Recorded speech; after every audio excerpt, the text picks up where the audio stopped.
What's up guys, and welcome back for another EVE Online video. This is episode 22 in my life as a corporation director, and straight away I need to apologise. I think it's been now maybe 12 weeks, so pushing 3 months since my last video in this series. That's far longer than I wanted it to be. I think I mentioned in that last video that I might have some difficulty putting content out and things, but it was never my intention to wait 3 months. So sorry if you've been following the series, sorry about the gap. I'm not going to bang on about it too much because that's boring for you all. But basically, I've never left the game, but I've been getting back into it in a bigger way again at the moment, so there's been a bit more content to talk about and produce. And so yeah, I thought I feel inspired again to bring you another video. Basically, give you a full recap of the highlights for disaster area in the last 3 months, and basically where we are now, what we're doing, that sort of stuff, and just generally continue with a little bit of insights into life as a corporation director. I've got no idea how long this video is going to be. I've got a few bits I want to talk about and go through about what the corporation's been up to and some absences and stuff. But as I said, I don't know how long that's going to take. What I plan on doing with this video is just in the background is just showing a couple of bits of footage that I've recorded in the last few months but never got around to publishing or doing anything with. So they're just going to play in the background for some pretty watching for you guys, hopefully. But we're starting just docked up in my Stratios, which I've been using for a specific thing, ninjaing C5 relic and data sites, which if you don't know about, hopefully I'll bring you a video on it soon, because I've been testing out some stuff I've seen online and trying it, and it's working well. But this skin, you might be surprised by the fit, first of all, but we're not going to talk about it. This is a V Fire Cell skin. I really like it. If I haven't used it before in these videos, I think. So hopefully, it'd be nice to be able to go back to showing you a skin at the start of the video, which I haven't done for a long time. But I really like the way it looks. This is the Vive skins. Anyway, so I'll jump straight into what Dees has been doing, and I'll get into some of my personal stuff later on in the video. But almost the day I uploaded my last video, so 3 months ago now, we completed and found the one wormhole we were looking for. So if you've been following the series, we were looking for one specific wormhole that we wanted to move into. We knew it was a long shot, but the reason, it was the effect we wanted. It had the statics we wanted. It had really good PI planets, and we were able to assume from killboard activity and stuff that it was unoccupied as well. So we found that wormhole, which was great news, and it was empty and everything. So that was job done. The wormhole bingo we were running, which was basically to encourage people to go out and find it. Whoever found it was getting quite a big sum of ISK, donated by the various directors and other members of the team. But Hot Black found it, which wasn't a huge surprise. He was the one doing the heavy lifting on the search. He's our CEO, and so because he won the wormhole bingo, all the winnings were put into a wormhole specific fund. So not into just a general corporation wallet, or not into Hot Black's wallet, but into a fund that we are using to set up our facilities and run the facilities and stuff in this wormhole.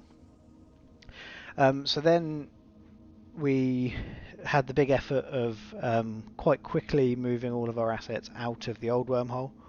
That took a bit of coordinating. Obviously individuals could do bits by themselves, but if they had a lot to move out, a few of the more senior players and directors and things were available with their deep space transports to help. move some stuff out. And obviously there's the corporation assets as well, of which we'd been quite sensible. There wasn't, huge volumes of stuff to move. We'd been quite sensible about it. But still, when you actually come to unanchoring the structure, always with these things, there's suddenly then a loop pinata, because everything that hasn't been moved out of the structure gets thrown into space in all these different containers. And basically, I think there were 3 of us there on cleanup duty, me and Hot Black and possibly Cal. And we just had to warp between all the cans, working out what was still of value, what we needed to move out, and then do trips back and forth out of wormhole whilst also running a bit of protection duty and things.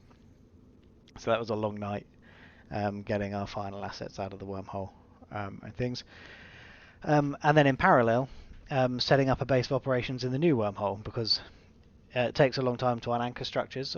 7 days is the unanchoring timer. And obviously we couldn't wait 7 days before setting up in the new wormhole and getting people started in there. So we were also having to do that in parallel.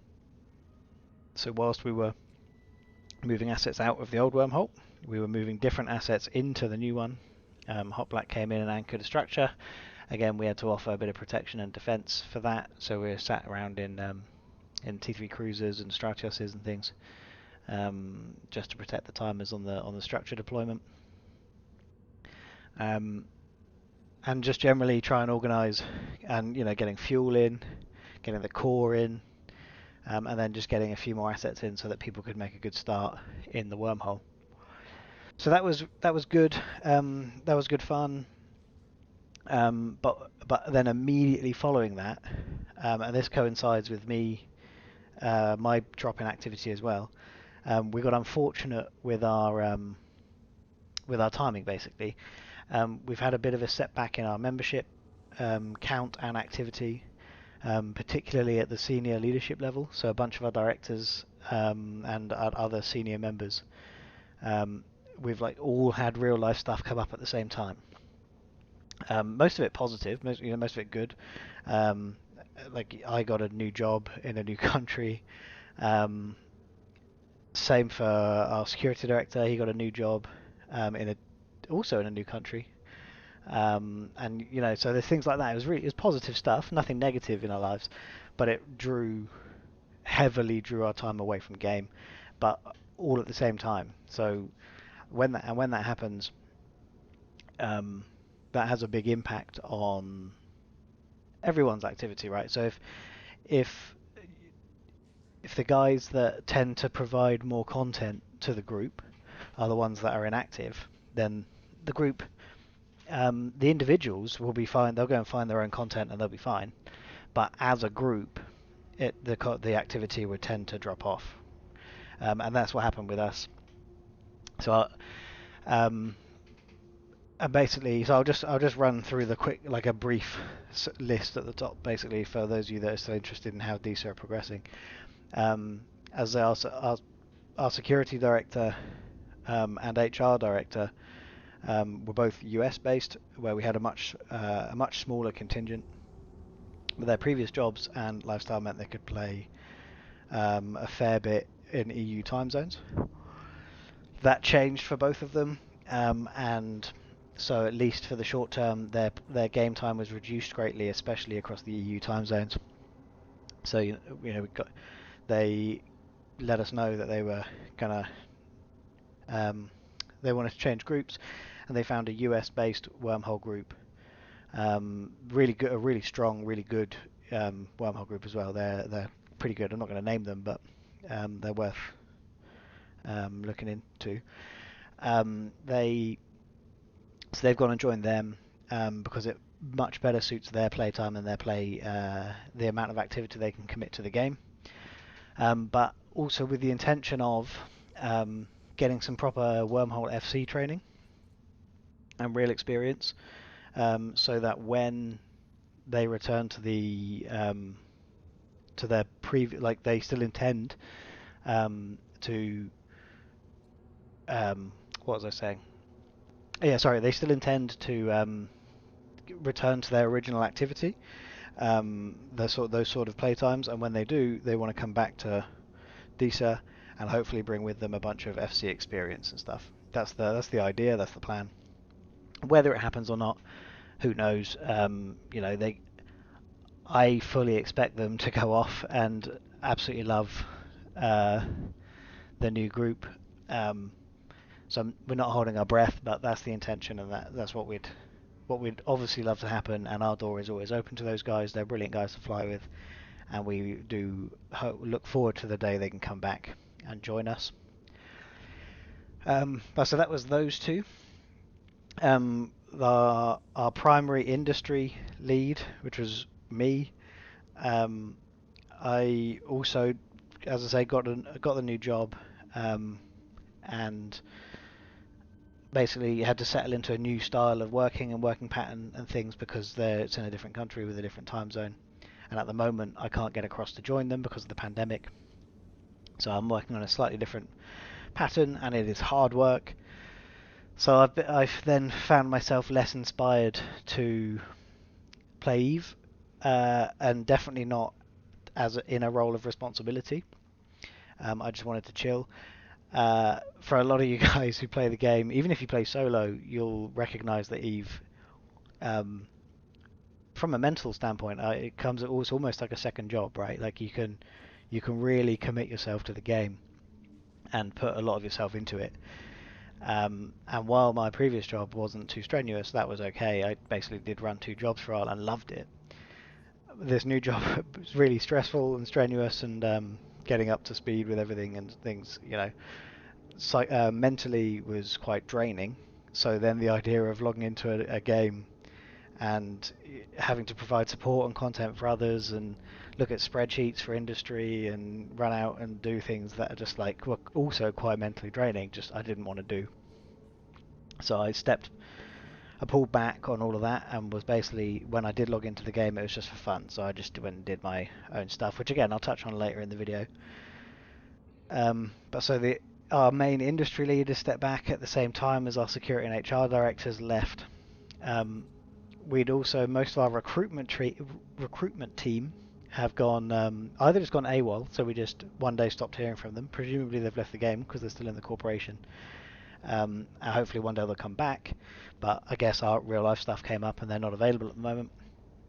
Or we've had one of our most senior members not in a director's position has also moved. I think he's moved out of wormhole space and into high security because he's had to drastically reduce his game time and just wants to chill, which I completely appreciate, as I just mentioned. And then more recently as well, our CEO, Hot Black, has had to massively reduce his game time because of stuff that's going on in real life. So that all happening at the same time has obviously had a big impact on the amount of activity and the amount of content that our members are doing as a group.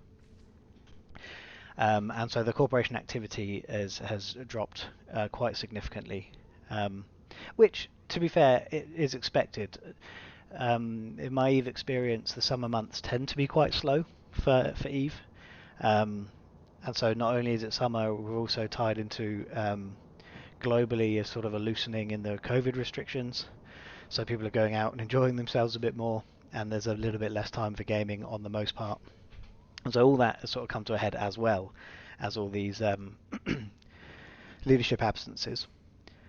We do think it by September things will start to pick up again. I'm already starting to be able to put more effort and activity into the game, and have been in recent weeks. Hot Black, the CEO, is going to be able to commit again properly from September, hopefully, or at least he's hoping. And so from then, and it's the end of the summer, people are back into the school routine. So end of summer holidays tends to tie in with people going back to gaming, and so we expect things to pick back up again in September. We're not going to try really hard before then for engagement and recruitment and things, but come September we'll really push recruitment drive again and go from there. Despite everything I've said, though, a few of our active members have really stepped up to the plate where they can. Um, we've got a good few guys that's particularly in wormhole space have really tried to garner some good activity amongst the remaining members. So we've got Ronan has picked up our industry, and whilst he can't commit too much time to the game because he's got other commitments, other games as well, he's a very good uh, uh, racing gamer.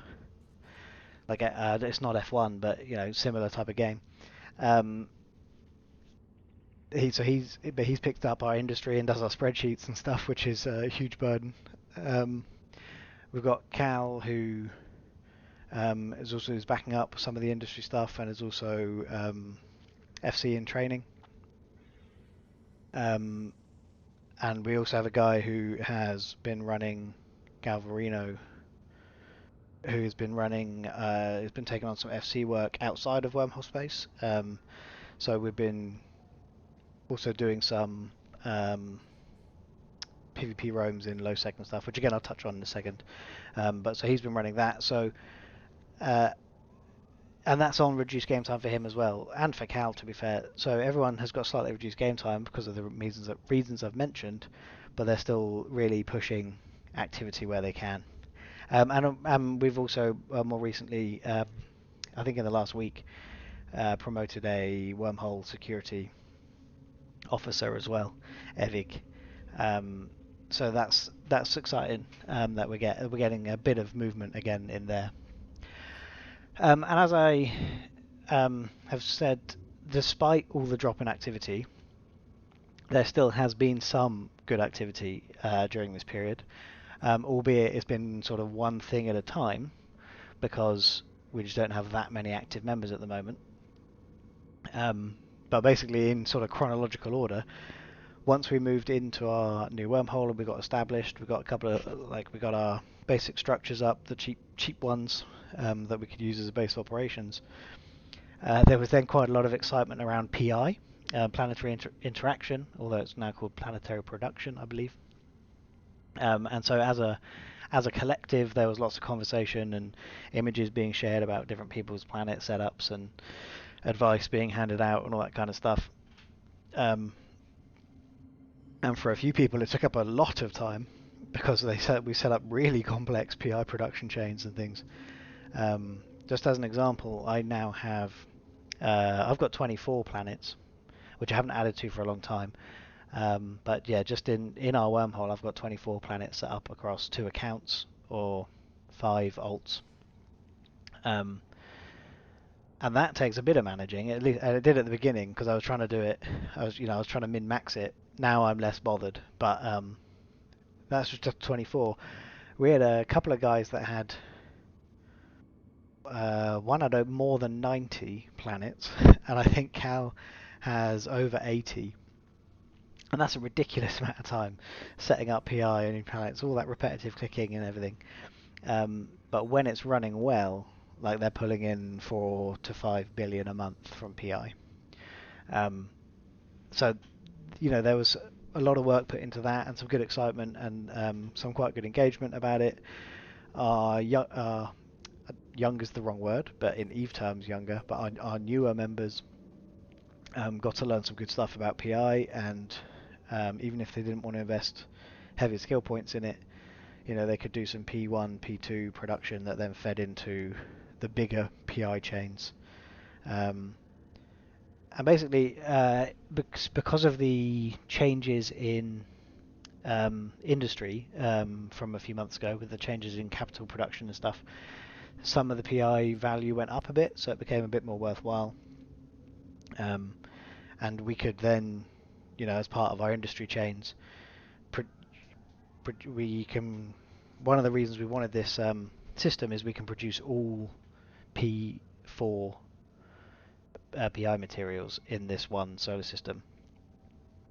So we can produce anything we need for our industry chains, Tech 2 production, capital production, any of that. We can do it, which is excellent. And then after that, we did set up, as I mentioned a second ago, we started doing some PvP roams in low sec, basically, just in frigates and Tech 1 or alpha friendly frigates at that a lot of the time. Basically, again, as a just a corporation engagement activity, but also to get people comfortable flying around in a small fleet, following instruction, and also being happy just to lose their ship. The T1 frigates don't cost anything, but you still got to be comfortable losing the ship and getting blown up, and having fun whilst doing it. That's the big one, right? And that had a brilliant uptake. We've not run too many of them because of our FC's availability, but we've done, I think, is it 4 or 5 now? And they're brilliant fun. There's good banter on comms and stuff, and it's all going well. There's actually some of the footage that's played in this video. I'm not sure when it's going to play.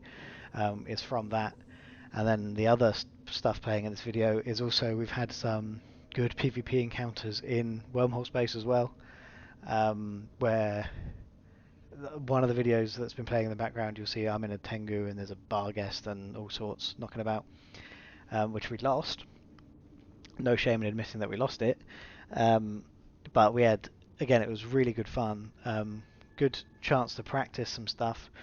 I was genuinely impressed at how long we lasted in that fight, because if you've seen it in the background, there's quite a lot came in the end.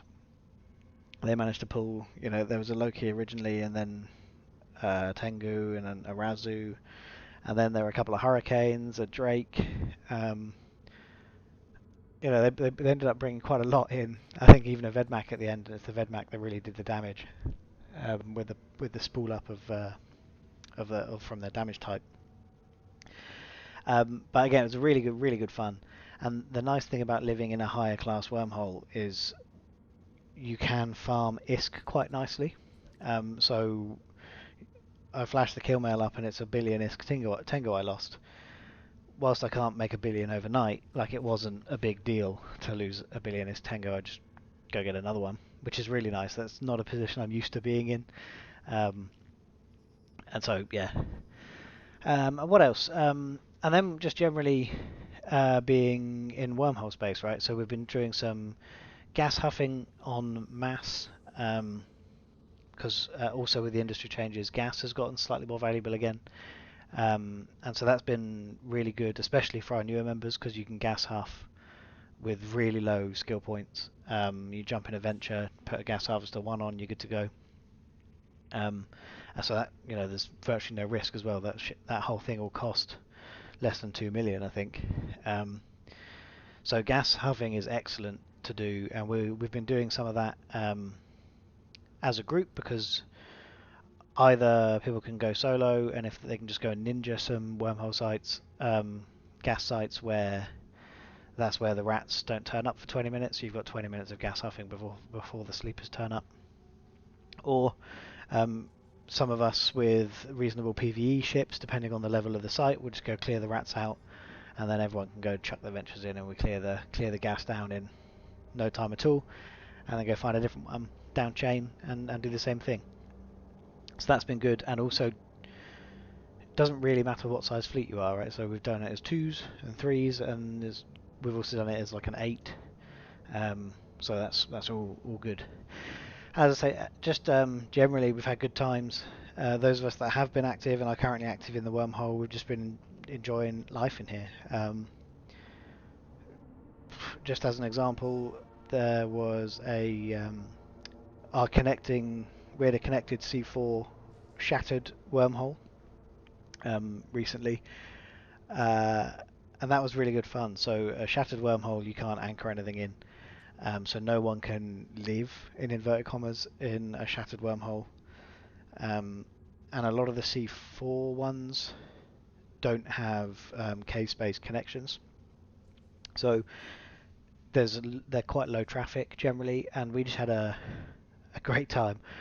This one had so many sites, combat and relic and data that we could just hack, and gas and ore. And we were just able to spend a whole day that it was connected just farming it. and there were maybe 5 of us online, so not that many. But we had a great time just shooting the shit in chat and doing different bits. Like, so we'd run sites for a bit, then we'd do relic of data for a bit, um, then we'd do some gas. Uh, I stupidly lost a Tengu, but that was just me mucking about.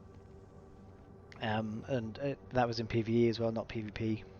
So things like that have just been um, it's been really good fun. I'm personally really enjoying being in wormhole space, and I'm just looking forward to getting more and more members, so that we can sort of do more as a group. Because you don't run out of content in wormhole space, and that's something that I didn't initially know before we first moved into wormhole space ages ago. And if you don't live in wormholes, you might not know this, but you don't ever really run out of content. Um, your home wormhole you don't do very much in, because the sites get cleared very quickly and then you just move on. So you run sites and do all your content, including PvP and everything, in your static wormholes. And they either naturally roll every 24 hours, so that if there isn't much in the current one, then tomorrow there might be. But also you can roll them yourselves with ships. So you pop your head in, there's no content, jump back out, roll that wormhole, and then you've got a brand new one to scan down and go and do the same thing in. So you can just always generate content for yourself, which is cool. So that is a pretty decent, I think, summary of where disaster area are as it stands. Where are we at? 27 minutes in this video now. So I'll also do a quick rundown of just personally what I've been doing. There's yeah, I'll do that. But this will be quite a quick rundown.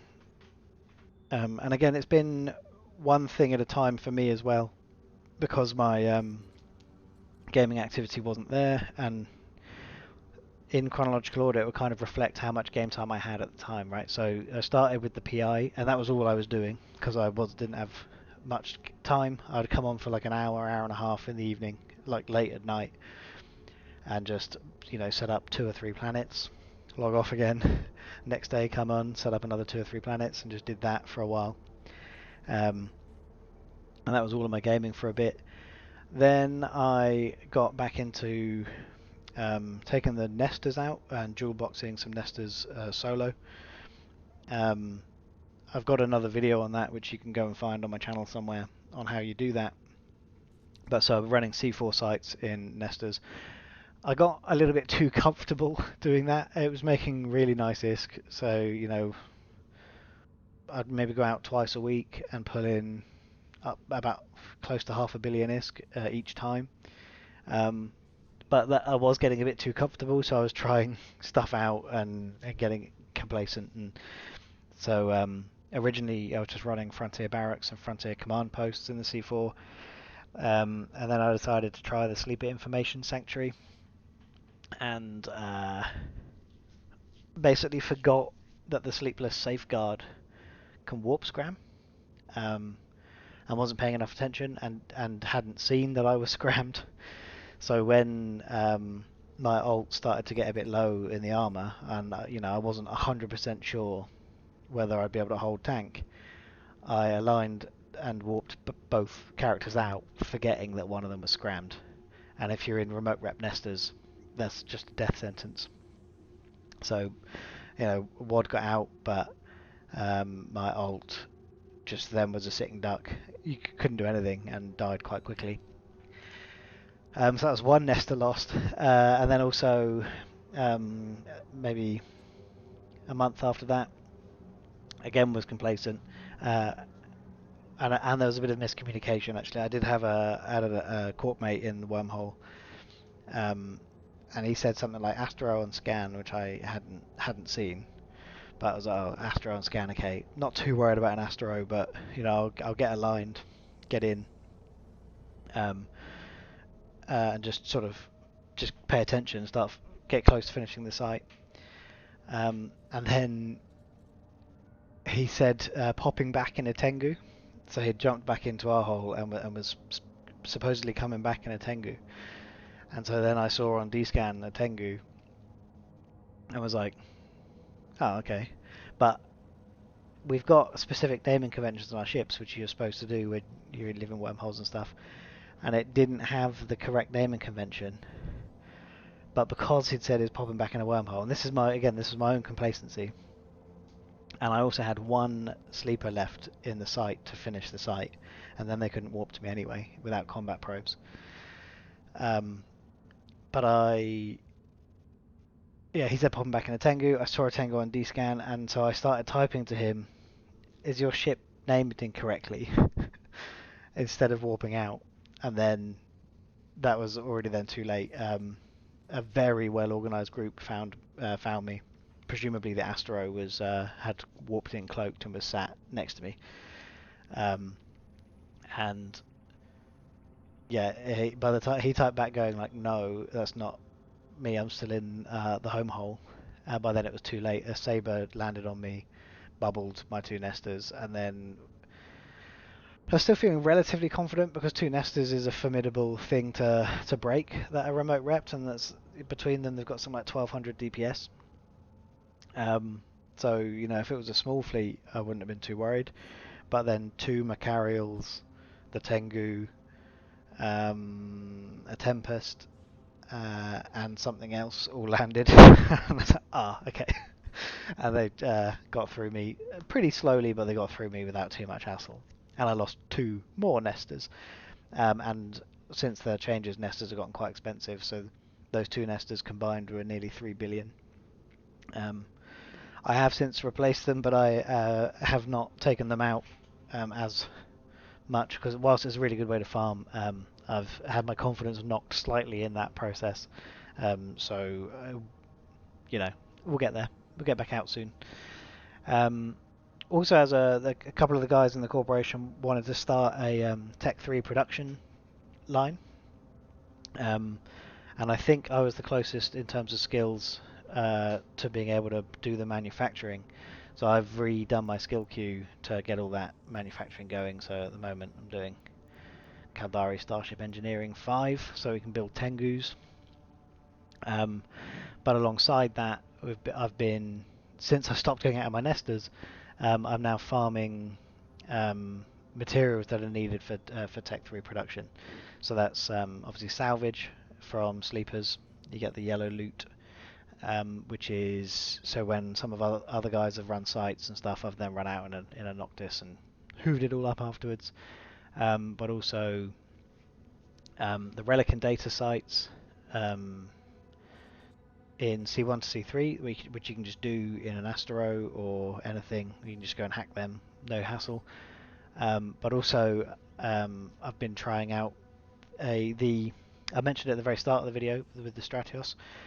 It's a passive shield tank C5 Ninja Stratios, which at some stage I'm going to do a video on, but there are already a couple of good videos out there. One by Urschlag and stuff, which you can look up. Just Google C5 Ninja Stratios, and basically it allows you to go and hack one specific type of data and one specific type of relic sites in C5 wormholes, without having to clear them of rats. And so that has also been a way you've been farming the materials needed, the ancient relics and the data cores and stuff that you need to do the Tech 3 production. And then just to wrap everything up, I've sort of been also just gently trying to get better at wormhole life, right? So be less complacent is number one, and I've been working on that. But also just things like wormhole identification and so you can quickly know where you're going or know, basically help you get around through wormhole chains. And if there's ever a siege or a possible eviction coming up, just be faster at scanning, be better at knowing, even without jumping through the wormhole where it's going to go, so that if it's being camped, you know what's going on the other side and stuff. So that's largely it. And then just alongside everything, as well, even when my game time was greatly reduced, it's always worth just gently keeping up to date with friends and allies. Um, so I've been in a few different, just still dropping messages occasionally in a few different Discord servers and channels, just to keep those channels and relationships open and ticking over, even while game time is reduced greatly. Because if you take 6 months off the game, things can change a lot in that period, right? And if you then reappear after 6 months and go, "Hello, I'm back. Are we all still best friends?" You might not be anymore.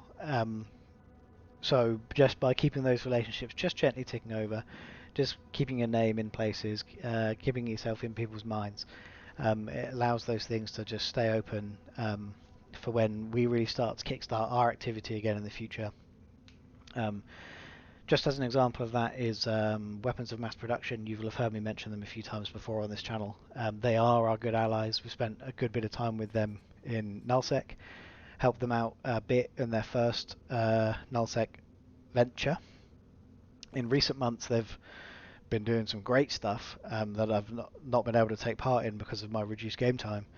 Um, but between popping up in their channels, chatting with Thanak a little bit, um, and with the intention of supporting them in their next endeavours, as and when we can. If you want to keep up with what they're doing, go and check out Gaming Since the 70s if you don't already know his stuff. But I'm sure you'll already follow him because it's a good YouTube channel, and they're a good bunch of guys.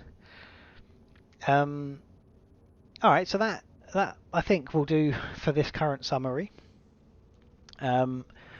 I'm not going to try and pretend to you that I'm going to go back to doing this every week. Just don't. I think that's unlikely, and I don't. Partly because I'm not producing enough content in a week.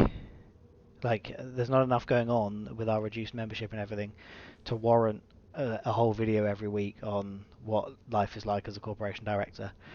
I am going to be bringing out different videos. I've already started a video on wormhole identification, which is the second one in my wormhole workshops series.